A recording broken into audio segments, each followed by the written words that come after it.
거룩하신 아버지 하나님, 주님께서 은혜 주셔서 주님의 귀한 날에 함께 모여 예배를 올립니다. 저희들 이 자리에 나와싸우니 주님께서 책임져 주시고 주의 성령께서 충만하게 하여 주셔서 하나님께서 주시는 그 힘을 공급받을 수 있도록 역사하여 주시옵소서. 저희들의 모든 것을 주 앞에 올리기를 원하오니 주의 성령이시여 이끌어 주시옵소서. 간절히 바라며 우리 주 예수 그리스도의 이름으로 기도드립니다. 아멘. 좋으신 하나님을 찬양드리겠습니다.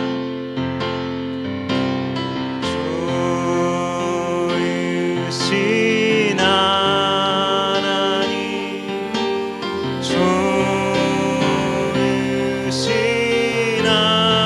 하나님, 참 좋으신 나의 하나. 마음을 담아 고백하겠습니다. 좋으신 하나님, 좋으신 하나님, 좋으신 하나님, 참 좋으신 나의 하나. 우리의 기도를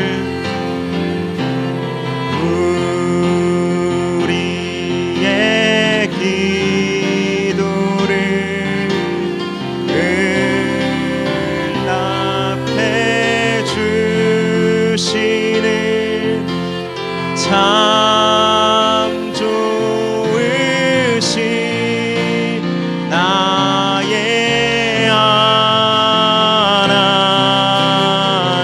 할렐루야로 찬양드립니다.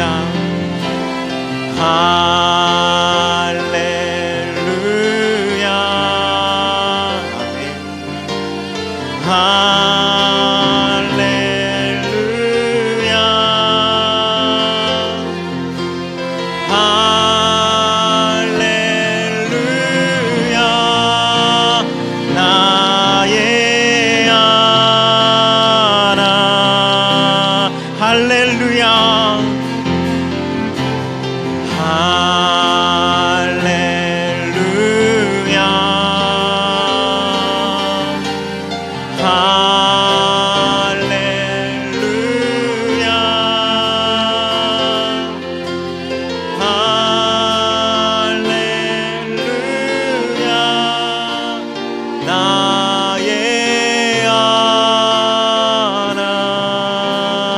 아멘. 지금 이 시간은 우리가 한 주간 동안 알게 모르게 지었던 우리의 죄악들을 하나님 앞에 고백하는 시간입니다. 침묵함으로 우리의 죄를 하나님 앞에 드리겠습니다.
주님의 보혈로 모든 죄에서 자유함을 얻은 줄 믿사오며 우리 주 예수님의 이름으로 기도드립니다.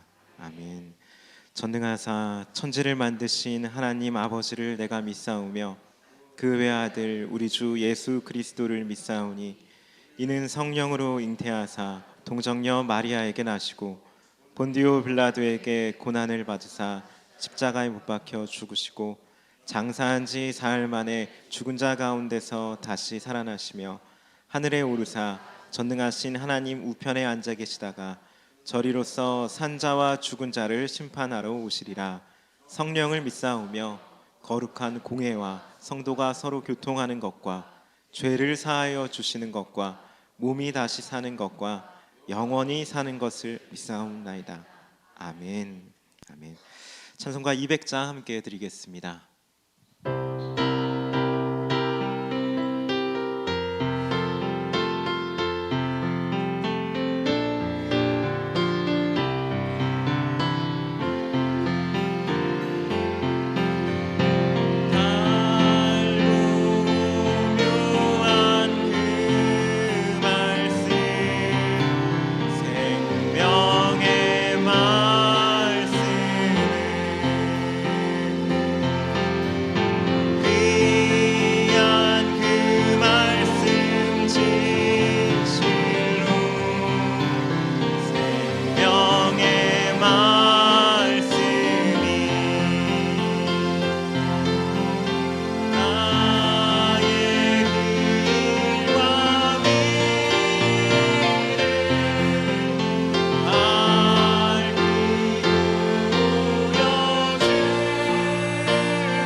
널리 울려 퍼지는 널리 울려 퍼지는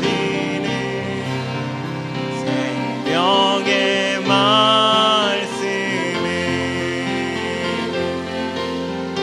마음의 용서와 평안을 골고루 주나니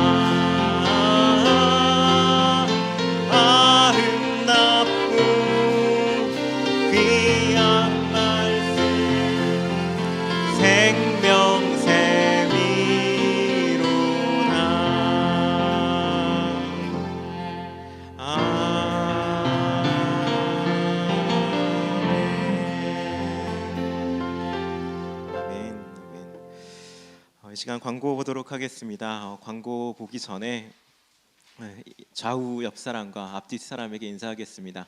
당신은 하나님의 사랑이십니다. 당신은 하나님의 사랑이십니다. 하나님의 사랑이십니다. 네, 감사합니다. 광고 보도록 하겠습니다. 광고 2번입니다. 주일 예배를 허락하신 하나님께 감사를 드립니다.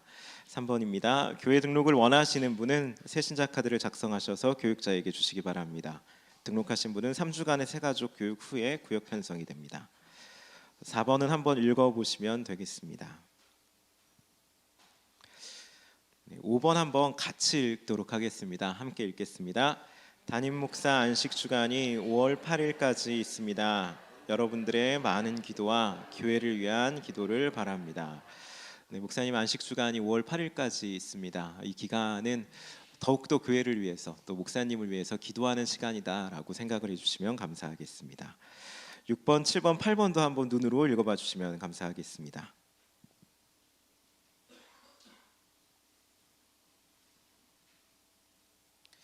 네, 10번도 한번 봐주시면 되겠습니다. 네, 헌금 찬양 올리도록 하겠습니다.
기도드리겠습니다.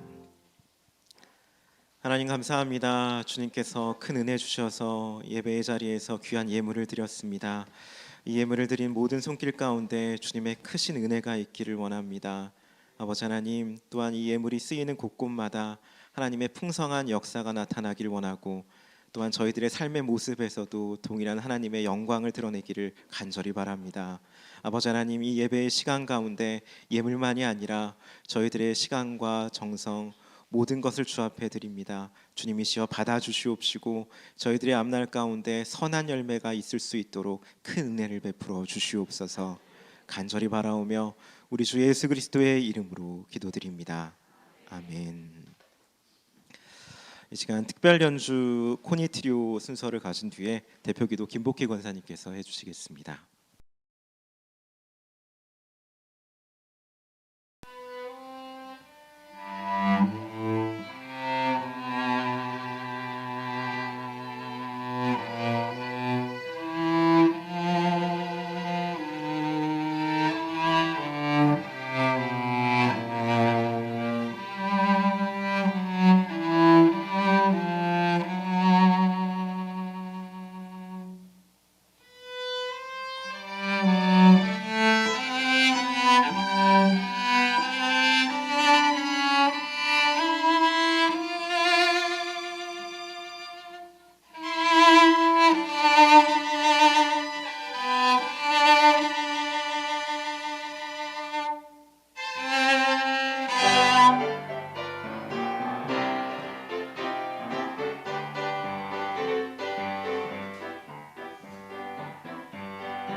네, 다 함께 기도하시겠습니다. 사랑이 많으신 하나님 아버지, 언제나 저희들을 눈동자 같이 보호해 주시고 또 오늘도 이렇게 거룩한 주일 성전에 나와서 예배드리게 하여 주심을 감사를 드립니다. 상한 갈대를 꺾지 아니하시며 꺼져가는 등불을 끄지 아니하시고 진실로 정의를 시행할 것이며 그는 쇠하지 아니하시며 낙담하지 아니하고 세상에 정의를 세우기에 이르리니 섬들이 그 교훈을 앙망하리이다.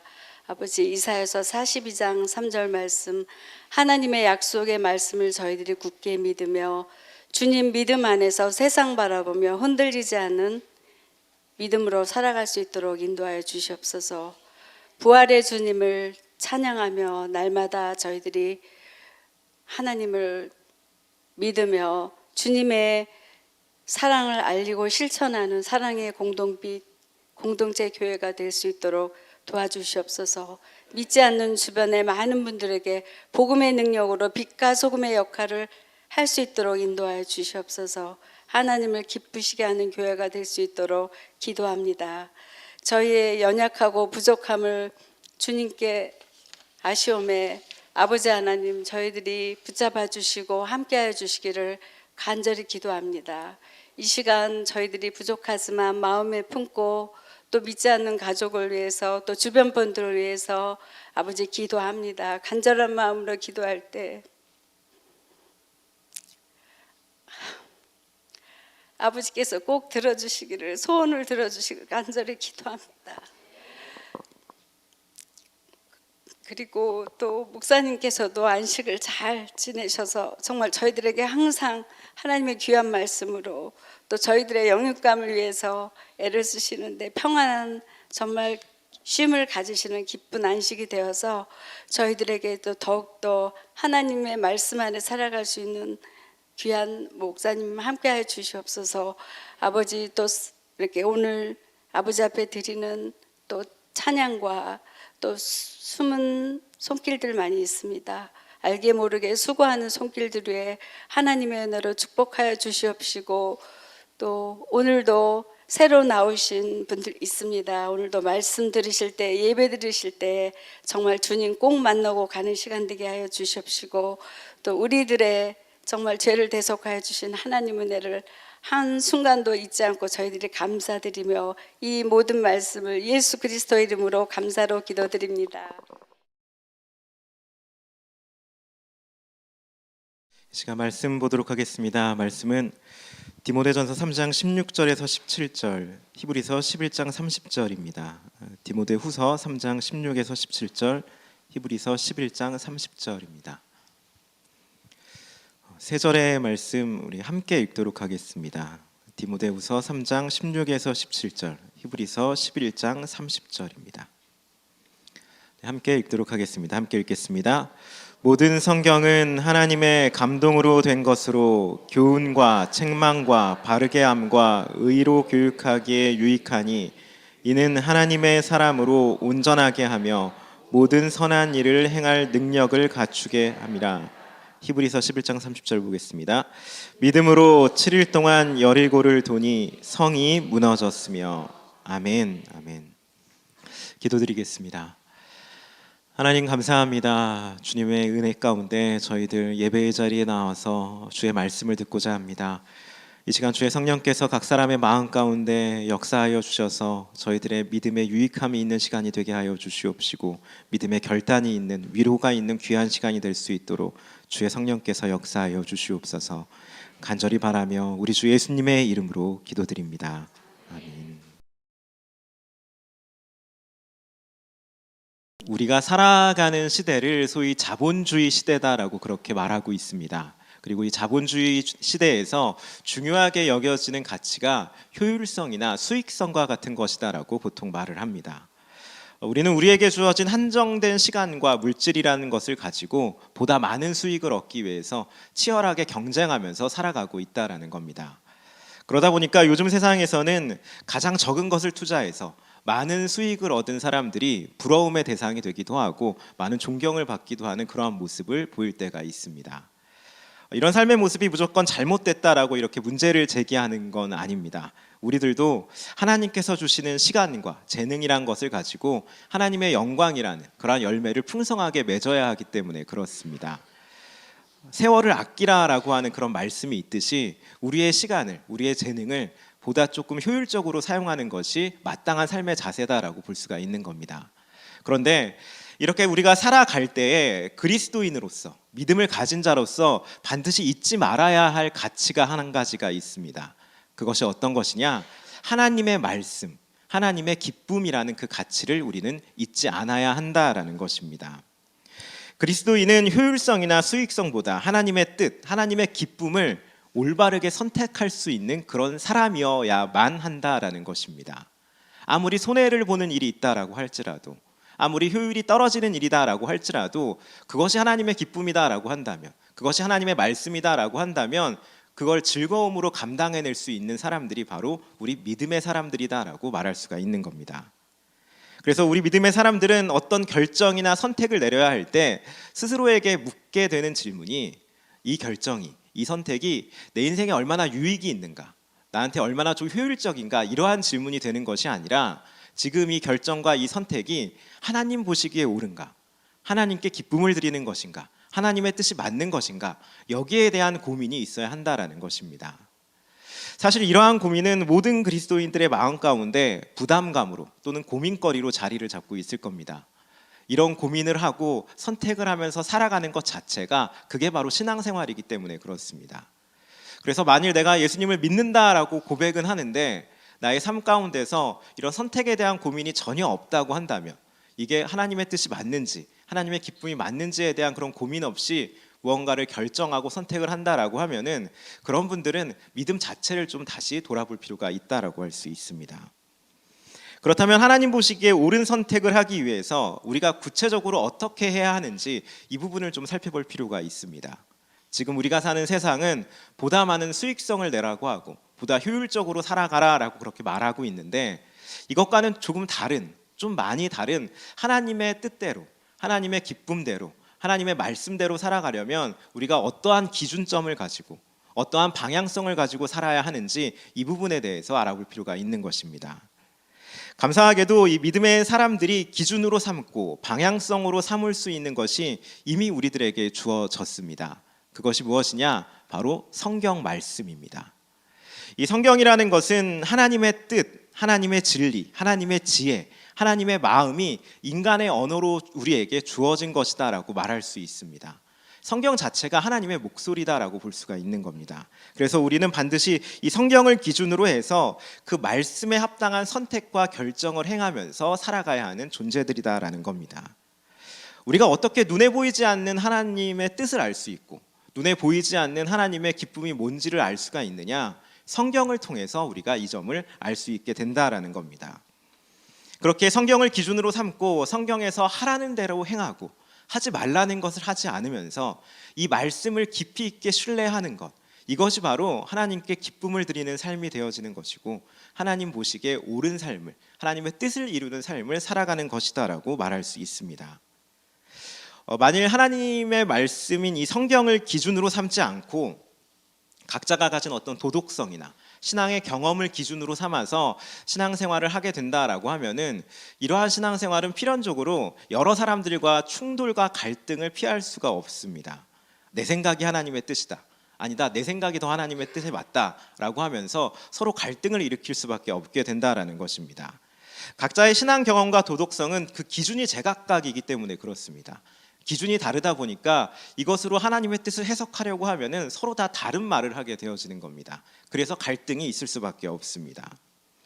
그래서 성경은 그 첫 시작부터 우리에게 이 기준점에 대한 문제를 정확하게 알려주고 있습니다. 매우 엄중하게 알려주고 있습니다. 창세기 2장을 보게 되어지면은 하나님께서는 모든 세상을 창조하신 후에 아담과 하와에게 이런 말씀을 주십니다. 창세기 2장 16절 17절의 말씀인데 한번 함께 읽어보도록 하겠습니다. 함께 읽겠습니다. 여호와 하나님이 그 사람에게 명하여 이르시되 선악을 알게 하는 나무의 열매는 먹지 말라. 내가 먹는 날에는 반드시 죽으리라 하시니라. 아멘. 이거는 하나님께서 창조주와 피조물 간에 넘지 말아야 할 선이 있다라는 그 선을 그으신 것이다라고 볼 수가 있습니다. 이 세상을 창조한 건 하나님이시고 이 세상의 주인도 하나님이시기 때문에 선악에 대한 그 기준을 하나님께서만 판단하시겠다라는 그러한 말씀입니다. 그런데 아담과 하와는 이들은 이 기준을, 이 약속을 어기게 되었습니다. 선악을 알게 하는 나무의 열매를 먹게 된 겁니다. 이 사건은 이제부터 인간 스스로가 선과 악을 결정할 수 있는 그 기준을 가지겠다라는 것으로 볼 수 있습니다. 그래서 아담과 하와가 선악과를 먹고 난 다음부터 인간들은 내 생각, 내 감정, 나에게 유익이 되는 것, 이것을 기준으로 삼아서 자기의 뜻대로 선과 악을 기준으로 판단하게 되었다라는 것입니다. 그러다 보니까 10명의 사람들이 있으면 10가지의 기준이 생기게 되었고 100명의 사람들이 있으면 100가지의 기준이 생기게 되었습니다. 이렇게 기준이 여러 개가 되면 어떠한 일이 발생되느냐? 앞서 말씀드린 대로 갈등과 충돌을 피할 수 없게 되는 겁니다. 싸울 수밖에 없습니다. 내가 옳으면, 내가 선하면 나와 생각이 다르고 감정이 다르고 경험이 다른 그 상대방의 이야기를 우리는 잘 수용하지 못합니다. 받아들일 수가 없는 겁니다. 수용하려고 한다고 해도 그 과정에서는 반드시 충돌과 갈등이 일어날 수밖에 없게 되는 것입니다. 그렇기 때문에 선악과 사건 이후의 세상은 점점 더 혼란해질 수밖에 없었습니다. 더욱더 혼란해지고 더욱더 악해질 수밖에 없던 겁니다. 그리고 이러한 세상이 지속되면서 한 가지의 결과가 나타나게 됐습니다. 어떤 결과냐? 가장 힘이 센 사람, 가장 권력이 많은 사람, 가장 능력이 많은 그 몇몇 사람들을 중심으로 해서 그들이 세워놓은 기준을 많은 사람들이 따르게 되는 그러한 세상이 만들어지게 된 겁니다. 역사 가운데 그러한 시대가 왕정 시대였습니다. 왕이라고 하는 절대 권력자가 있고 그 사람이 세운 기준에 따라서 사람들이 맞춰 살아가게 되는 겁니다. 혹은 그 왕과 함께하는 몇몇 권력자들이 세워놓은 기준을 가지고 많은 사람들이 거기에 따라서 살아갈 수밖에 없었습니다. 그 권력자들이 선하다라고 하면은 그건 선한 것이 되어지는 것이고 그 권력자들이 악하다라고 하면은 그것이 악한 것으로 평가받는 그러한 시대가 나타나게 된 겁니다. 그런데 시대가 흘러가면서 더욱더 시간이 흘러가면서 사람들은 이게 뭔가 잘못됐다라는 것을 깨닫습니다. 뭔가 불공평하다. 이건 옳지 않은 것이다라는 것을 깨닫게 됩니다. 그래서 어떠한 일이 벌어졌느냐? 모든 사람들이 합심해서 그 권력자들을 끌어내리게 됩니다. 이제 더 이상 몇몇 권력을 가진 그 사람들만 기준을 세우는 것이 아니라 모든 사람들이 합해서 모든 사람이 동의할 만한 기준을 세워서 그렇게 세상을 살아가자라고 그렇게 이야기를 한 겁니다. 그러한 기준이 무엇이냐? 바로 법률입니다. 사회 공동체 속에 있는 사람들은 법의 조항들로 이런 것은 옳은 것이고 이런 것은 악한 것이다라는 것을 서로 동의하면서 거기에 맞춰서 살아가게끔 서로가 그렇게 살게 되는 것입니다. 법이라는 것이 삶의 기준점이 되었습니다. 지금 우리가 살고 있는 이 시대가 바로 그런 시대입니다. 그러다 보니까 우리는 우리 스스로의 옳고 그름을 판단할 때, 어떤 선악을 생각할 때, 선택에 대한 결정을 할 때 자연스럽게 법을 가장 중요하게 생각하게 됩니다. 최소한의 기준점으로 그 법을 생각하고 있는 겁니다. 선택과 행동의 기준점이 법이 된 그러한 세상 가운데 지금 우리는 살고 있는 겁니다. 또한 내가 괜찮은 사람이다 혹은 옳은 사람이다라는 걸 평가하는 기준도 역시 법입니다.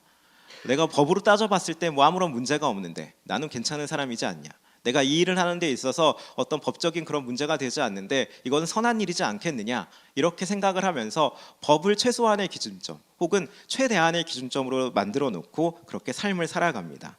이러한 삶의 자세가 지금 우리 주변에 있는 일반화된 삶의 모습이다라고 볼 수 있습니다.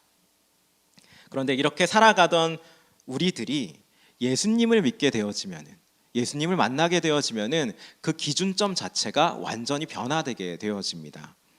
이 나라는 사람이 세상의 법으로 봤을 때는 뭔가 괜찮은 사람이고 옳은 사람이고 선한 사람이다라고 생각할 수 있는데, 거룩하신 하나님 앞에 쓰게 되면은, 이 세상을 창조하신 하나님 앞에 서게 되면은, 나의 마음과 생각을 감찰하시는 그 하나님 앞에 서게 되면은 나는 굉장히 추악한 죄인이구나라는 것을 그때 비로소 깨닫게 된다라는 것입니다. 그래서 성경은 우리들을 죄인이다라고 분명하게 이야기해주고 있습니다. 좀 더 정확히 얘기하면은 의인인 동시에 죄인이다라고 말하고 있고, 용서받은 죄인이 바로 우리들의 신분이다라고 그렇게 말씀을 가르쳐주고 있습니다. 성경이 우리에게 당신이 죄인입니다라고 말하는 것은 우리가 어떤 윤리적인 죄, 도덕적인 죄를 지어서 죄인이라고 얘기하는 게 아닙니다.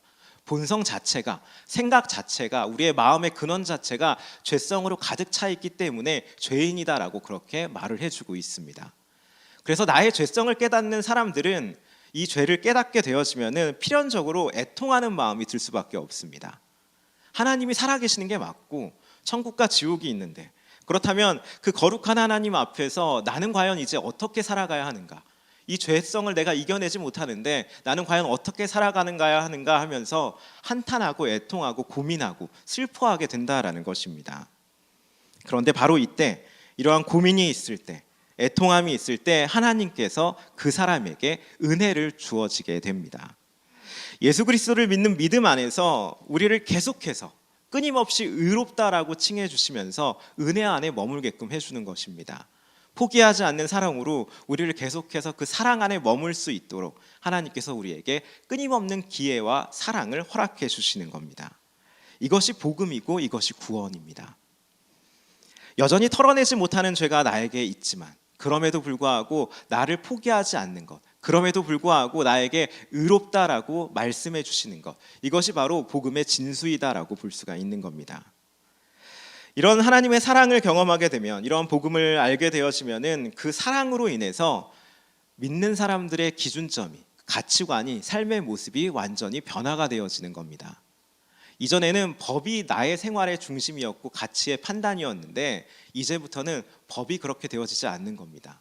이전에는 내 생각, 내 감정, 나에게 유익이 있는 것, 이것을 나의 기준점으로 삼고 이 안에서 무언가의 삶의 방향을 추구하며 살았는데, 이제는 그렇게 될 수가 없는 겁니다. 이제는 하나님의 말씀이, 하나님의 기쁨이, 하나님 자체가 나의 기준이 되어지는 겁니다. 마치 선악과를 먹기 전에 아담과 하와처럼 내 인생의 유일한 기준점을 하나님으로 삼게 되어진다라는 것입니다. 그렇기 때문에 그리스도인들은 이러한 고백을 하는 사람들입니다. 하나님의 기쁨이 나의 기준입니다. 하나님의 말씀이 나의 기준이 됩니다. 이러한 고백을 하는 사람들이 바로 그리스도인입니다. 한번 같이 따라해 보겠습니다. 하나님의 기쁨이 나의 기준입니다. 하나님의 말씀이 내 삶의 기준이 됩니다. 하나님께서 나의 기준이 된다라고 하는 이 말은, 하나님의 말씀이 내 감정과 딱 맞아떨어지거나 내 생각과 동일하거나 나에게 유익을 주기 때문에 하나님이 나의 기준이 된다, 이러한 얘기를 하는 것이 아닙니다. 하나님의 말씀이 내 생각과 때론 다를 수 있고 나의 감정과도 다를 수 있고 내가 이제껏 살아왔던 경험과도 전혀 다른 말씀을 우리에게 주실 때가 있습니다. 그런데 그럼에도 불구하고 하나님이 옳다라고 믿고 하나님이 선하다라고 믿고 그것을 따르는 것, 이것이 하나님을 기준으로 삼는 우리 믿는 사람들이 가져야 될 삶의 태도다라고 볼 수 있는 겁니다. 이 점을 좀 확실하게 하는 것이 우리 신앙생활에서 굉장히 중요하다라고 볼 수 있습니다. 왜냐하면 하나님께서는 우리에게 주시는 말씀이 나의 생각과 나의 경험과 소위 세상에서 말하는 그런 여러 가지 논리와 너무나 다를 때가, 너무나 큰 차이가 있을 때가 많기 때문입니다. 세상 논리로 봤을 때는 비효율적이고 이해가 안 가는 말씀을 우리에게 주시는 겁니다. 오늘 본문인 히브리서의 말씀의 상황도 그렇습니다. 하나님께서는 이스라엘 백성들이 여리고성과의 전쟁을 앞두고 있었는데, 이때 말씀해 주시기를 여호수아와 이스라엘 백성들에게 여리고성을 걸어서 돌으라고 그렇게 명령을 주십니다. 하루에 한 바퀴씩 그냥 걸어서 돌아라라고 그렇게 말씀을 주시는 겁니다. 어떤 전략을 세워주는 것도 아니고 무기를 주신 것도 아니고 어떤 기적적인 능력을 보여주신 것도 없습니다. 그저 하루에 한 바퀴씩 그 성 주변을 돌으라라고 얘기를 하는 겁니다. 일반 상식적인 관점으로 보면은 말이 안 되는 이야기입니다. 용납될 수 없는 그런 이야기입니다. 그런데 그럼에도 불구하고 하나님께서는 그렇게 행하라라고 명령을 하시는 겁니다. 그리고 이러한 말도 안 되는 명령에 더욱 특이한 건 여호수아와 이스라엘 백성들은 그 말씀에 순종을 행했다라는 것입니다. 이들이 어떻게 순종할 수 있었느냐? 하나님을 기준으로 삼았기 때문입니다. 이들에게 있어서 하나님의 말씀은 어떠한 것도 침범할 수 없는 기준이었습니다. 하나님이 말씀하시면 내 이해가 안 가더라도 그 일을 행하겠다라고 하는 그 결단이 이들에게는 이미 있었기 때문에 이 말씀을 따르게 됐다라는 겁니다. 이렇게 이해하기 어렵고 좀 비효율적인 명령을 하나님은 지금도 우리들에게 여전히 행하시고 있습니다. 예수님의 말씀을 생각해 보면 누군가가 오리를 가자라고 하면, 억지로 오리를 가자라고 하면은 심리까지 가라고 말씀하십니다. 누군가가 속옷을 달라 하면은 겉옷까지 벗어서 주라고 하고, 내가 손해를 보고 어떠한 아픔이 있다라고 할지라도 원수도 용서하라라고 그렇게 말씀을 주고 있습니다. 이러한 말씀은 나의 효율성과 나의 수익성을 전혀 고려하지 않는 하나님의 말씀입니다. 이러한 요청이 여전히 우리들에게 있다라는 것입니다. 왜 이러한 말씀을 하시느냐? 하나님께 모든 주권이 있다는 것을 알게 하기 위함입니다. 이 세상을 다스리시는 분이, 나의 인생을 이끌어 가시는 분이 다른 누가 아닌 하나님이다라는 것을 알게 하기 위함입니다. 그래서 내 생각과 다른 것, 내가 조금 손해보는 것을 결정한다고 하더라도 그 끝이 놀라운 승리의 역사다라는 것을 경험시켜 주기 위해서 이러한 말씀을 우리들에게 주신 것이다라고 할 수 있습니다. 이 점을 기억하는 것이 중요합니다.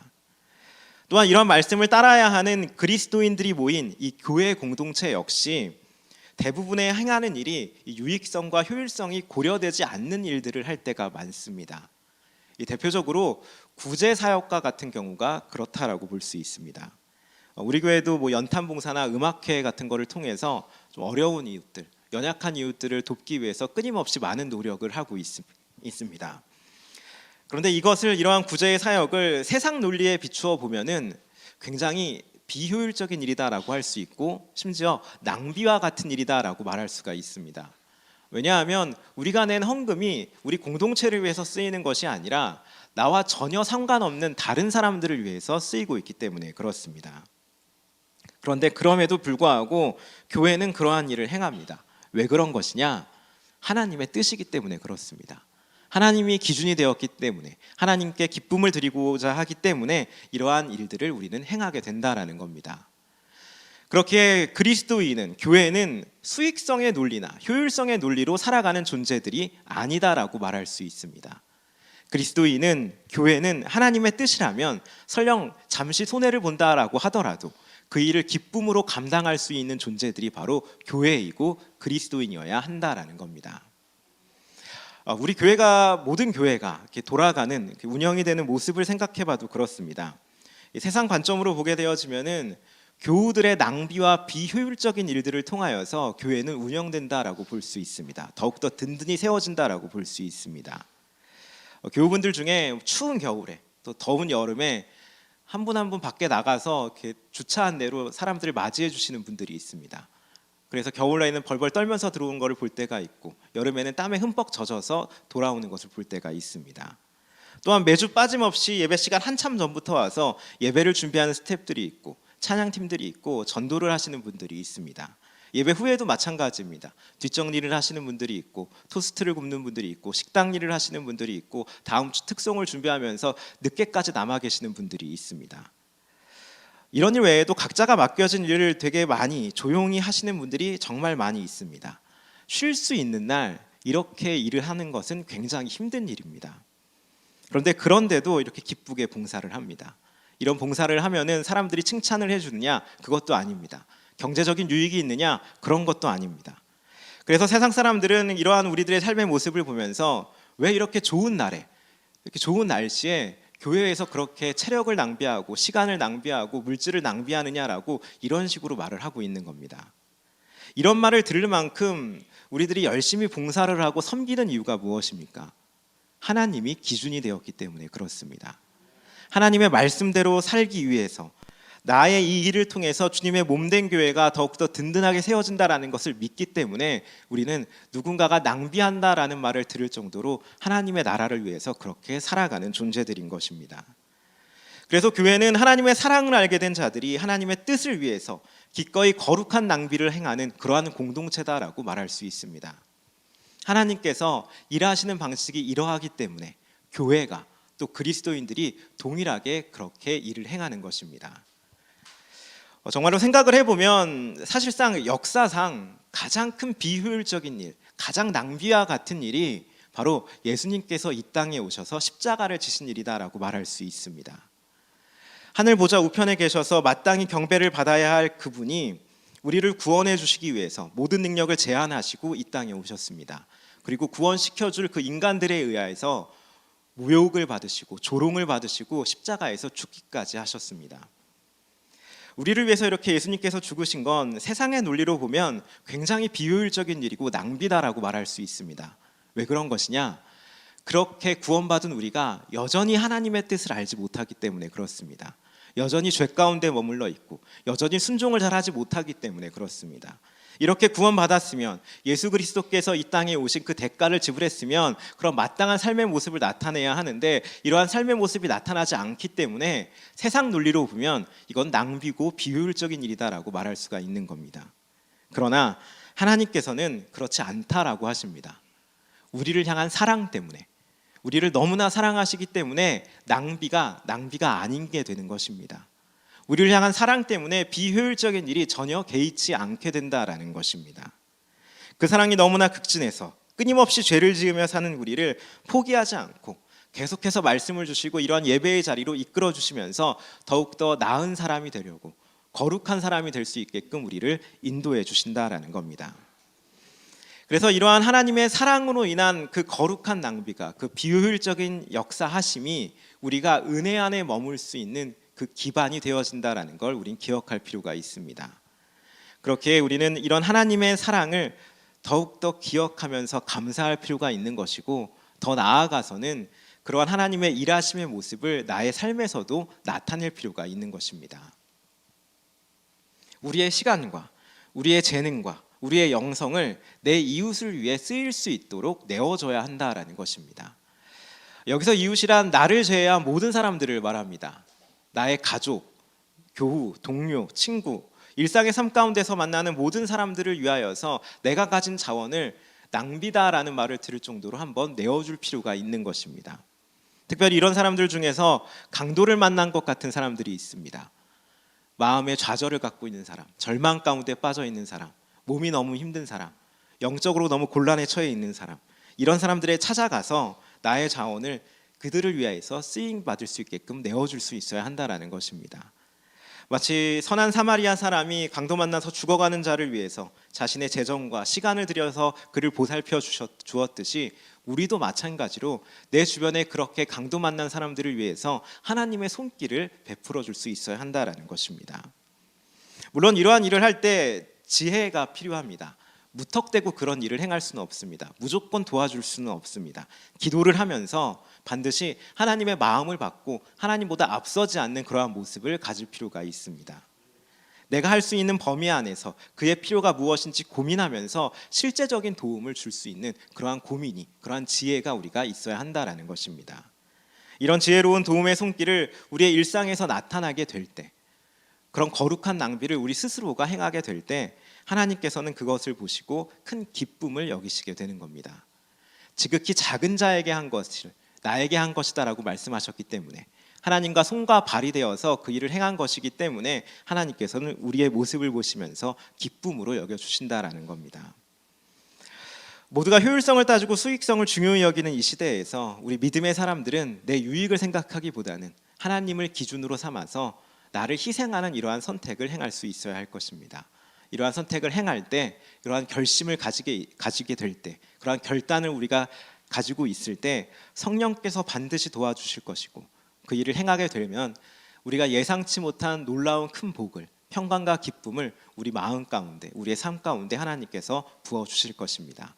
이 점을 기억하시는 그런 성도님들이 되시기를 간절히 소망합니다. 이 시간 받은 말씀을 생각하면서 찬양 한 곡 드리도록 하겠습니다. 하나님이 나의 기쁨이 된다라는 것, 하나님이 나의 기준이 되기를 소망하는 마음으로 함께 찬양 드리도록 하겠습니다. 나 주님의 기쁨 되기 원하네. 함께 찬양 드리겠습니다.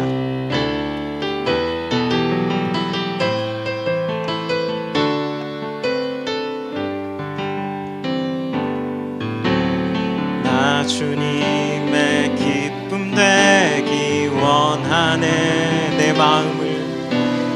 마음을 새롭게 하소서.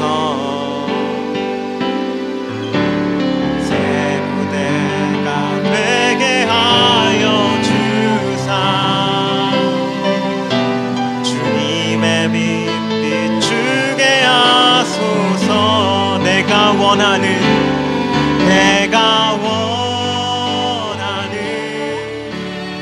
한 가지 주님의 기쁨이 되는 것.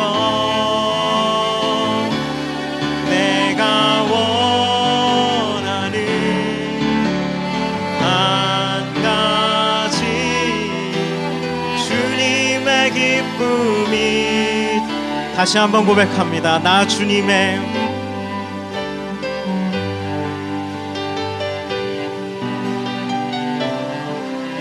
마음의 결단을 담아서 찬양하겠습니다. 새롭게 하소서. 새 부대가 되게 하여 주사 주님의 빛 비추게 하소서. 내가 원하는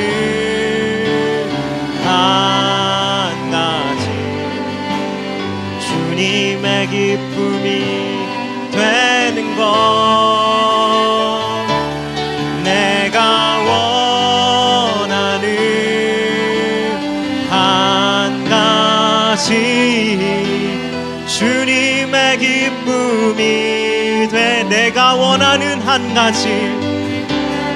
내가 원하는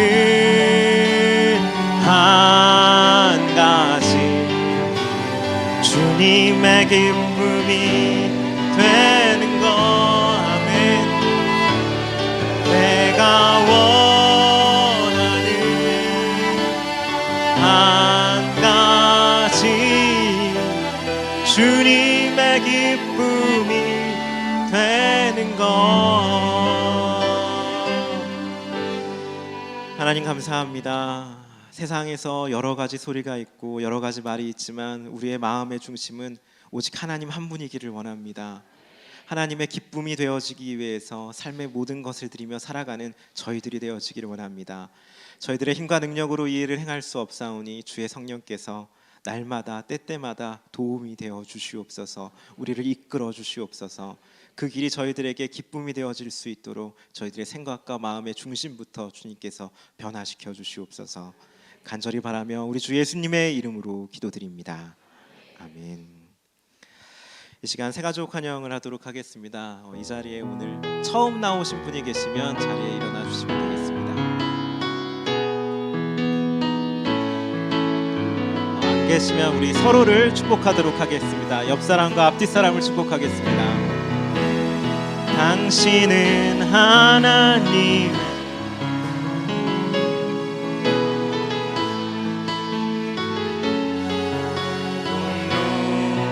당신을 통하여서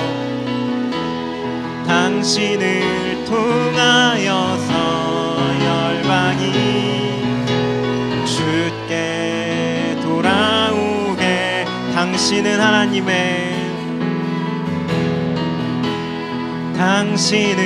하나님의 언약 안에 있는 축복의 통로. 당신을 통하여서 열방이 주께 예배하게 되리. 하나님께 영광의 박수 올리겠습니다. 할렐루야. 이 시간 다 같이 자리에 일어나셔서 결단하는 마음으로 찬송가 447장 찬양 올리겠습니다.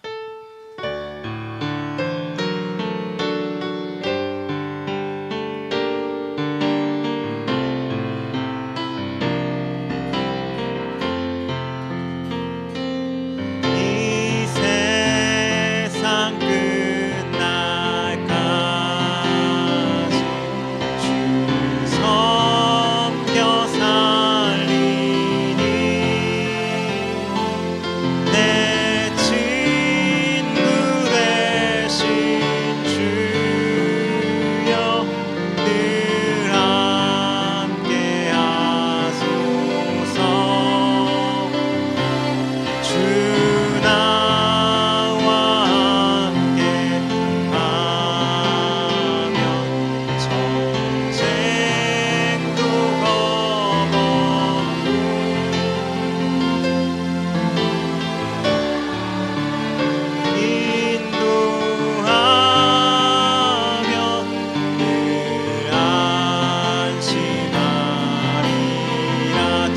영광 빛난 곳을 저 영광 빛난 곳을 주 허락했으니 그 허락하신 곳을 그 허락하신 곳을 늘 사모합니다.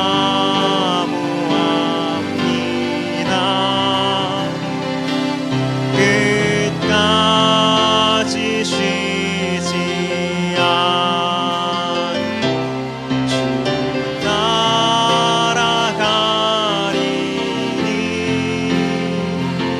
주 넓은 사랑으로 늘 인도하소서. 주 넓은 사랑으로 늘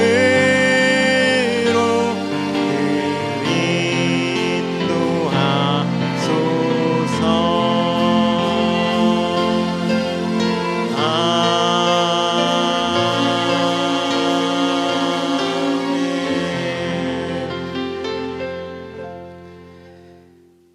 지금은 우리 주 예수 그리스도의 은혜와 하나님 아버지의 극진하신 사랑하심과 성령님의 위로 감화 감동 역사하심이 이 시간 하나님을 기준으로 삼기로 결단한 모든 성도들의 머리 위에 모든 생활 가운데 지금으로부터 영원토록 함께 하시길 간절히 축원하옵나이다. 아멘.